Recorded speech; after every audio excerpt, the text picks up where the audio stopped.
باپ کو کیا کرنا چاہیے، ماں کو کیا کرنا چاہیے. ایک باپ جب ایک آدمی جب اپنی عورت سے قربت حاصل کر رہا ہو، اس سے پہلے بسم اللہ پڑھ لے. بسم اللہ پڑھنے جائے تو جانتے ہیں اس کا فائدہ کیا ہوگا کہ شیطان دخل اندازی سے کرنے سے معذور ہوگا وہاں پر. اور بسم اللہ پڑھ کر اگر قربت حاصل کی ہے تو جو بھی بچہ پیدا ہوگا جب تک وہ سانس لیتا رہے گا زندگی بھر ہر سانس کے بدلے میں اللہ اسے بسم اللہ پڑھنے کا ثواب عطا فرماتا ہے. اس کے بعد یاد رکھیے گا ایک بات اور ذہن میں رکھیے گا، کچھ اشارے کنائے ہوں گے، آپ اسے سمجھنے کی کوشش کیجیے گا. ماں کے شکم میں اب بچہ آ رہا ہے تو جانتے ہیں یہ پہلا پیریڈ ہے. اب ایسے عالم میں باپ کو کیا کرنا چاہیے؟ اگر چاہتے ہیں کہ ستھری اولاد ہو، اگر چاہتے ہیں کہ صالح اولاد ہو، اگر چاہتے ہیں کہ نیک اولاد ہو، یاد رکھیے گا آپ کو اسی وقت نیک بننا پڑے گا، برائیوں سے توبہ کرنا پڑے گا، اسی وقت آپ کو بے حیائیوں سے توبہ کرنا پڑے گا. نمازوں کی پابندی کرنی ہوگی، عبادتوں کی پابندی کرنی ہوگی، فرائض کی پابندی کرنی ہوگی. محمد مصطفیٰ پیارے صلی اللہ علیہ وسلم پر کثرت کے ساتھ درود و سلام پڑھنا ہوگا تاکہ جب بچہ آپ کی پشت سے ماں کے شکم میں جا رہا ہو تو آپ کے ذکر کا اثر لے کر جائے، آپ کی عبادتوں کا اثر لے کر جائے، آپ کی نمازوں کا اثر لے کر جائے، آپ کے سجدوں کا اثر لے کر جائے، آپ کی درود محمدی کا اثر لے کر جائے. اور اس کے بعد ماں کے شکم میں جب تک بچہ ہے تو یہ نہ سمجھیے گا کہ وہ بچہ بے جان ہے، کچھ دن تو بے جان ہے مگر اس میں روح ڈالی جاتی ہے ماں کے شکم میں ہی. مگر یاد رکھیے گا اس وقت میں آپ سے کہنا چاہتا ہوں کہ وہ ایسا محتاط پیریڈ ہے، اس وقت ماں کو کیا کرنا چاہیے. آج تو وہ زمانہ آ گیا ہے کہ ہر گھر میں ٹی وی ہے، اب تو ٹی وی کا دور بھی ختم ہو رہا ہے، موبائل کا دور ہے. ماں بھی موبائل لے کے بیٹھی ہے، باپ بھی موبائل لے کے بیٹھا ہے، بیٹا بھی موبائل لے کے بیٹھا ہے. ماں سیریل دیکھ رہی ہے تو باپ فلم دیکھ رہا ہے، بیٹا گانے سن رہا ہے. میں کہنا چاہتا ہوں جو بچہ ماں کے شکم میں ہوتا ہے نا تو جانتے ہو سائنس نے اس بات کو سائنس نے اس بات کو تجربے سے ثابت کیا ہے کہ جو بھی بچہ ماں کے شکم میں ہوتا ہے تو ماں جو کچھ سنتی ہے اس کا اثر بچہ قبول کرتا ہے، ماں کے کانوں تک اس کا اثر پہنچتا ہے. تو یاد رکھیے گا وہ زمانہ جب ماں کے شکم میں بچہ پل رہا ہے اس وقت ماں کو چاہیے کہ نمازوں کی پابندی کرے، قرآن کی تلاوت کرے، اللہ کا ذکر کرے. اور ایسا کرنے والی ہماری قرون اولیٰ کی خواتین نے کیا تھا تو جانتے ہو کیا انقلاب برپا ہوا تھا زمانے میں، کیا محیر الوقول واقعے دنیا میں دیکھے تھے. آپ کو معلوم ہے حضرت سیدنا سرکار غوث اعظم دستگیر رضی اللہ تعالیٰ عنہ جب عالم وجود میں آتے ہیں اور اس کے بعد آپ کی عمر پہنچتی ہے تعلیم دین کے حصول کا وقت آتا ہے، یعنی پڑھانے کی منزل آتی ہے. آپ کے والد گرامی یا آپ کو لے کر جایا گیا معلم کے پاس اور لے جا کے بیٹھایا گیا. بیٹھانے کے بعد کہا گیا کہ بچے پڑھو بسم اللہ الرحمن الرحیم. استاد نے بیٹھانا چاہا تو کہا بچے بیٹھو. تو یاد رکھیے گا جب بچہ پہلی مرتبہ آتا ہے نا اسے بیٹھنے کا طریقہ بتلایا جاتا ہے، کیسے بیٹھنا ہے. استاد کے سامنے ادب کے ساتھ بیٹھنا ہے، دو زانو بیٹھنا ہے. مگر میرے سرکار غوث اعظم دستگیر کو بتانے کی ضرورت نہیں پڑی بلکہ دو زانو ادب کے ساتھ استاد کے سامنے بیٹھ گئے. اب اس کے بعد استاد نے کہا بچے پڑھو اعوذ باللہ من الشیطان الرجیم. آپ نے پڑھا اعوذ باللہ من الشیطان الرجیم. استاد نے کہا بچے پڑھو بسم اللہ الرحمن الرحیم. آپ نے پڑھا بسم اللہ الرحمن الرحیم. اس کے بعد استاد نے پڑھایا الف لام میم ذالک الکتاب لا ریب فیہ. تو میرے سرکار غوث اعظم پڑھتے چلے جا رہے ہیں. پہلا پارہ ختم کر دیا، دوسرا پارہ شروع ہو گیا. سیقول السفہاء من الناس ما ولاھم عن قبلتہم التی. دوسرا پارہ ختم ہو گیا، تیسرا پارہ پڑھتے چلے جا رہے ہیں. تیسرا پارہ ختم ہو گیا، چوتھا پانچواں چھٹا اور ساتواں آٹھواں نواں 10واں 11 12 پارے پڑھ لیے، یہاں تک کہ 14 پارے پہلی ہی محفل میں پہلی مجلس میں میرے سرکار سیدی غوث اعظم دستگیر رضی اللہ تعالیٰ عنہ نے پڑھ کر سنا ڈالے. اب استاد حیرت میں ہے، کہا بچے پڑھنے آئے ہو یا پڑھانے آئے ہو؟ تم نے کہاں سے پڑھا؟ کیا اس سے پہلے کسی استاد کے سامنے تم نے ثانوی ادب طے کیا ہے؟ کیا اس سے پہلے کسی استاد سے تم نے پڑھنا سیکھا ہے؟ کہا نہیں میرے استاد گرامی، پہلی مرتبہ میں استاد کے سامنے ثانوی ادب طے کر رہا ہوں. تو میرے بچے پھر تم نے یاد کہاں سے کیا؟ کہا میری ماں 14 پارے کی حافظہ ہے، وہ اس وقت تک کوئی کام نہیں کرتی جب تک کہ وہ 14 پارے کی تلاوت نہیں کر لیتی. ماں کے شکم میں رہ کر روزانہ ماں سے 14 پارے سن کر میں نے 14 پارے یاد کر لیے ہیں. اس لیے میں پیدا ہوا ہوں 14 پارے کا حافظ بن کر اب پڑھوں گا تو سبحان الذی اسریٰ بعبدہ لیلا سے پڑھوں.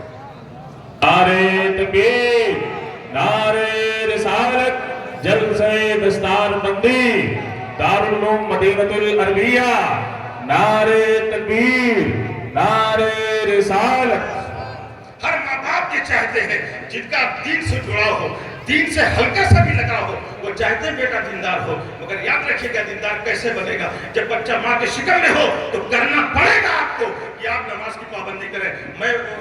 याद आता है कि मैं राजस्थान के एक इलाके में था, जुमा में तकरीर हुई तो एक बूढ़े शख्स आए और कहा कि हुजूर आपने कहा नमाज पढ़ाना चाहिए बच्चे को, पर बच्चे नमाजी कैसे बनेंगे? तो उनसे कहा गया कि सुनिए, जब बच्चों की दुनिया में आलम वजूद में आने का वक्त होता है, उस वक्त माँ बाप नमाजों की पाबंदी करें तो उसका असर बच्चों पे जरूर पड़ता है। कहा हाँ, जब हमारे यहाँ बच्चों की विलादत का जमाना था तो हमने नमाजों से दूरी अख्तियार की, सजदों से दूरी अख्तियार की, फराइज से दूरी अख्तियार की, वाजिबात से दूरी अख्तियार की। हमारे बच्चे आज नमाजी कैसे बनेंगे? मैं आपसे इसलिए कहना चाहता हूँ कि बिलखुसूस नौजवानों से कहना चाहूंगा जो आज चौराहों पे बैठकर सिर्फ अपनी निगाह गलत अंदाज के जरिए गुनाहों के मुर्तकिब हो रहे हैं। रसूल रहमत अलैहिस्सलातु वस्सलाम का फरमान याद रखिएगा, वो कौन है जिसे अपने बहन की इज्जत प्यारी ना हो, वो कौन है जिसे माँ की इज्जत प्यारी ना हो, वो कौन है जिसे अपने घर की खवातीन की इज्जत प्यारी ना हो। अगर घर की खवातीन की इज्जत प्यारी है तो चौराहों पे बैठकर, गलियों में बैठकर दूसरों के घरों की औरतों के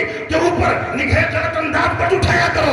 इसलिए कि रहमत आलम ने फरमाया कि दूसरों की औरतों से तुम दरगुजर करो, तुम्हारी औरतों से दरगुजर किया जाएगा। यानी जो अपनी आंखों को बचाए किसी औरत पे निगाह गलत अंदाज उठाने से, उसके घर की औरतों की इज्जतें महफूज रहेंगी।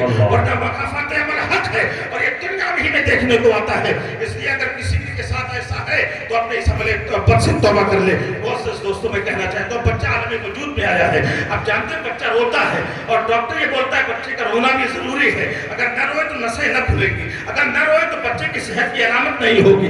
बच्चे को रोना चाहिए, मगर हदीस रसूल क्या कहती है, बच्चा जब रोता है तो क्यों रोता है जानते हैं आप? इसलिए कि शैतान अपने बच्चे से, अपने पंजों से बच्चे के शिकम पे कचोके मारता है, जिसकी वजह से बच्चा रोता है, जिसकी वजह से बच्चा रोता है। क्यों कचोके मारता है? इसलिए कचोके मारता है ताकि बच्चे पर अपने असर की छाप डाल सके और ये बच्चा बड़ा हो तो मोतिये इलाही न बने, मोतिये रसूल न बने, बल्कि ये बच्चा मोतिये शैतान बने, शैतान की फरमाबरदारी करता हुआ नजर आए। अब ऐसे आलिम रहमत आलम फरमाते हैं कि बच्चे के शिकम पे कचोके मारता है अपने पंजों से, अपने नाखूनों को गालता है, इसलिए बच्चा रोता है। आका फरमाते बच्चा पैदा हो तो दाहिने कान में उसके अजान कह दो, बाएं कान में इकामत कह दो, अजान होती है, जहां तक उसकी आवाज जाती है शैतान भाग खड़ा होता है।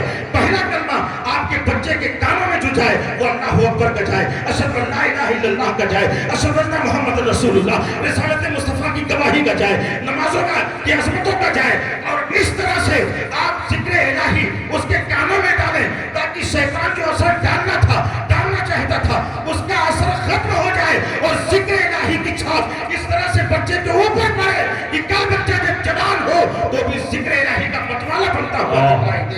बहुत से दोस्तों, और उसके बाद अब आपको एक बात और बता दूं, बिलखुसूस मैं ख़वातीन इस्लाम से गुजारिश करूंगा कि मेरी बातों को गौर से सुनेंगी। रहमत आलम अलैहिस्सलातु वस्सलाम ने इरशाद फरमाया, अब उसके बाद बच्चा जब माँ की गोद में हो तो बच्चे को जब भी दूध पिलाया जाए तो बच्चे को बिस्मिल्लाह पढ़ के दूध पिलाया जाए, और अगर हो सके तो बावजूद दूध पिलाया जाए। इसलिए कि जिन बच्चों को बावजूद दूध पिलाया जाता है वो बच्चे आगे बढ़कर वक्त के मुजाहिद बनते हैं, वक्त के गाजी बनते हैं। मैं नहीं कहता, डॉक्टर इकबाल ने कहा था, बतूले बास बिन हासो अजी असर कि तरागो से शब्बीर मदीनी, ए इस्लाम की बेटियों, इस्लाम की शहजादियों, तुम फातिमा सिफत बन जाओ, सैयदा फातिमा ज़हरा खातून जन्नत की तरह अपने आप को ज़माने की निगाहों से छुपा लो ताकि तुम्हारी गोद से कोई शब्बीर जन्म ले सके जो बातिल का सीना चीर कर हक और सदाकत के परचम को आसमानी अव्वल की बुलंदियों पे नस्र फरमा दे।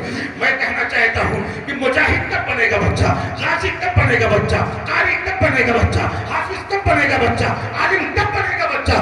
जब आप अपने बच्चे को दूध पिला रही हो, सैयदा खातून जन्नत की मुकद्दस सीरत पे अमल करते हुए दूध पिला रही हो, और उसके बाद फिर आक़ाए दो जहां सल्लल्लाहु अलैहि वसल्लम फरमाते हैं बच्चा जब छोटा हो तो रोता है, रात भर कभी कभी परेशान करता है, बाज माएँ मारती हैं। अल्लाह के हबीब फरमाते हैं पैदाइश से लेकर 4 माह तक बच्चे को रोने की बुनियाद पे मारा मत करो, इसलिए कि बच्चा तो बज़ाहिर रो रहा है लेकिन हकीकत में वो बच्चा रोने की ज़बान में अल्लाह का जिक्र करता रहता है, अल्लाह का जिक्र करता रहता है, उसका नाम लेता रहता है। और उसके बाद आका फरमाते हैं 4 महीने से लेकर 8 महीने तक अगर बच्चा रोए तो बच्चे को रोने की बुनियाद पे मारा मत करो, इसलिए कि बच्चा बज़ाहिर तो रो रहा है, तुम्हारी निगाह देख रही है, तुम्हारे कान सुन रहे हैं कि बच्चा रो रहा है, लेकिन हकीकत में बच्चा रोता नहीं है, बल्कि रोने की ज़बान में वो नबी रहमत अलैहिस्सलातु वस्सलाम पर दरूद पाक भेजता रहता है, दरूद सलात पढ़ता रहता है। और उसके बाद मेरे आका फरमाते हैं 4 माह से लेकर 8 माह से लेकर 12 महीने तक बच्चा रोए तो मारा मत करो, इसलिए कि बज़ाहिर तो बच्चा रो रहा है, लेकिन हकीकत में रोने की जुबान में वो बच्चा अपने वालिदैन के लिए दुआएं मग़फ़िरत करता रहता है, दुआएं बख्शिश करता रहता है। सुभान अल्लाह, सुभान अल्लाह। अब उसके बाद हर वालिदैन को शिकायत होती है कि मेरा बच्चा फरमाबरदार है, मेरा बच्चा फरमाबरदार है। वालिदैन को शिकायत होती है। मेरे दोस्तों,